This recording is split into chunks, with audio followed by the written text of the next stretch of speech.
नमस्कार। कभी-कभी लगता है कि भगवान ने इस सृष्टि को क्यों बनाया, जब इसका विनाश ही करना था तो? महापुरुष इसका उत्तर ये देते हैं कि भगवान किसी चीज़ का विनाश नहीं करते।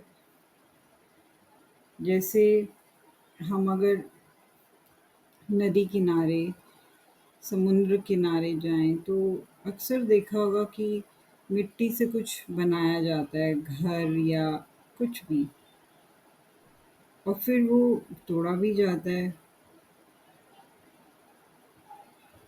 उसका बनना और उसका टूटना, तो वो एक खेल है। उसी तरह से भगवान ने इस सृष्टि को बनाकर इस सृष्टि से खेल रहे हैं। भगवान ब्रह्मा ने सृष्टि को उत्पन्न करा। भगवान विष्णु उसका लालन-पालन कर रहे हैं और भगवान शिव जो हैं वो संहार कर रहे हैं।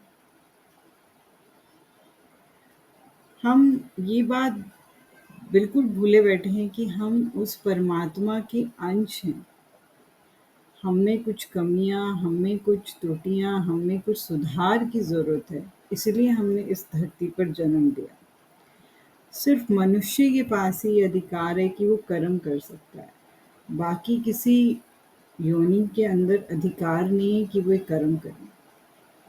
तो क्यों ना हम कुछ ऐसा कर्म करें जिससे हमारी बार-बार ये जन्म-मरण का जो चक्रव्यूह है, इससे हम मुक्त हो जाएँ। भगवान को बार-बार हर चीज़ के लिए दोष देना बिल्कुल सही नहीं है। सही ये होगा कि हम उनको बार-बार याद करें। नाम जप की झाड़ू लगेगी ना, तो हमारे अंदर हर समस्या से लड़ने का सामर्थ्य प्रदान करेंगे। हम ये भूल ही गए हैं कि हम हैं कौन? हमारा अस्तित्व क्या है? हम पैदा होने के बाद यहाँ की जो गतिविधियाँ हैं उसमें लग जाते हैं। स्कूल में जाना, स्कूलिंग के बाद कॉम्पिटिशन एग्ज़ाम देना, कॉम्पिटिशन एग्ज़ाम्स के बाद जॉब में आना, जॉब में आने के बाद घर, शादी, बच्चे, घूमना-जाना, तरह-तरह के अपनी मटेरियलिस्टिक चीज़ों से अपने आप को लगाव देना। तो जो हमारा असली करियर, मैं ये नहीं कह रही कि ये चीज़ करना गलत है, नहीं। ये चीज़ करना बिल्कुल गलत नहीं है, पर भगवान जहाँ से हम आए हैं, जो हमारा असली घर है और जहाँ पे हमें जाना है, उसको हम कितना ही याद करते हैं, उसके लिए हम कितना ही टाइम निकालते हैं, उनसे हम कितना ही प्यार करते हैं।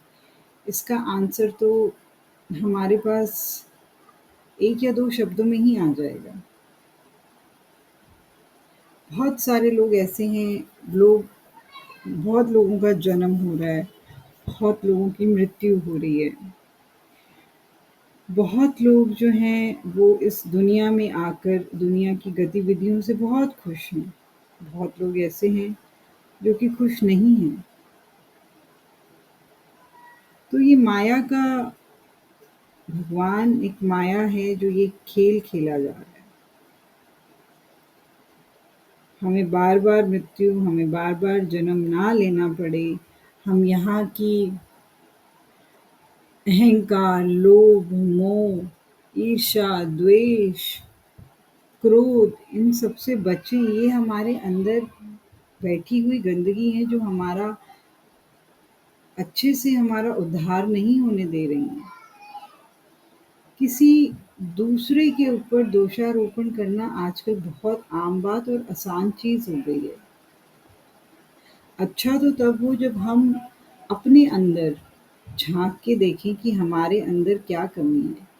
जब इस सृष्टि का विनाश होता है ना, तो 100 वर्ष तक सूखा पड़ता है, 100 वर्ष फिर अग्नि में जलता है, 100 वर्ष तक बारिश होती है।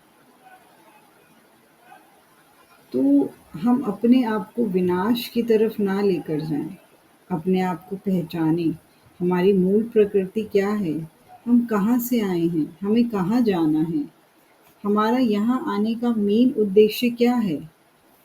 जितना मर्ज़ी आप पैसा कमा लो, जितना मर्ज़ी आप लग्ज़रियस मटेरियलिस्टिक चीज़ों से अपने आप को इवॉल्व कर लो, पर कहीं न कहीं आपको अंदर से वो फ़ील आती है कि आप खुश नहीं हैं। उसका रीज़न यही है, जो हमारा मेन जिसके साथ हमारा जुड़ाव होना है, उसकी तरफ तो हम ध्यान ही नहीं दे रहे हैं। भगवान ने ये सृष्टि मनुष्य हर किसी के लिए अपने आप को उद्धार करने के लिए बनाई है। हम नेचर में जाते हैं तो हम कितने खुश होते हैं। पक्षियों की आवाज़, सुंदर पेड़-पौधे, बहता झरना, बहती नदी, पक्षियों का नाचना, फूलों का खिलना, महकना, ये सब देखकर हमारा मन जो है उसमें एक अलग ही हैप्पीनेस की फीलिंग आती है। जबकि अगर हम अपनी लाइफ में बिज़ी होते हैं, जिसमें हमें सिर्फ़ पैसे कमाने हैं, रोज़ हमारे पास कोई ना कोई प्रॉब्लम आ जाती है जिसको हम सॉल्यूशन करते हैं और फिर हम एक और नई प्रॉब्लम की तरफ बढ़ जाते हैं। ये लाइफ जीने का तरीका नहीं है। अपनी असली लाइफ का जो मकसद है उसको पहचानें, उसको पकड़ें और अपने जीवन का उद्धार करें। मेरी कोई बात या मेरा कोई शब्द किसी को बुरा लगा हो तो उसके लिए क्षमा। आई होप मैं आपकी लाइफ में कुछ वैल्यू ऐड कर पाई होंगी। आपको मेरी ऑडियोज़ अच्छी लगती हैं तो प्लीज़ चैनल को लाइक, सब्सक्राइब एंड शेयर करें। Thank you so much.